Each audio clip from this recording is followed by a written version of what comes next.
Welcome back. And now that we have drawn our symmetrical beetles or our symmetrical animals, if you chose another animal, it's time to add some color. So we're going to be using watercolor for this part.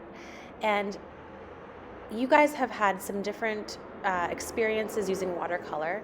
So all we're really doing here is reviewing a little bit how we use them. And what I really want to remind you guys is that when we use watercolor, if you feel like you're not getting enough color on your brush, you don't have to press harder on the watercolor. What you actually need to do is just add a little bit more water, and that's going to get you a lot more color.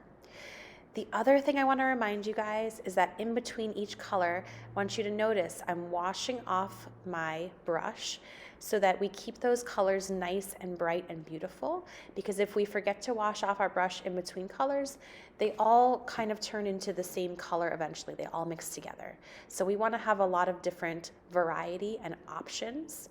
And if we are mixing our colors, we can mix them on the paper, just like I'm doing here. I'm mixing in a little bit of blue with my red on my paper, not in the palette. The other thing I want to encourage you guys to do is just experiment.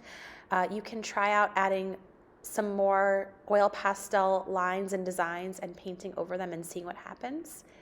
As well as make sure you take care of that background as well. Don't leave the rest of your paper white after you make this beautiful, colorful beetle.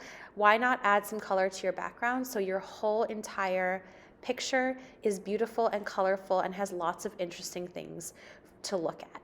All right, now it's your turn. I can't wait to see what you guys create.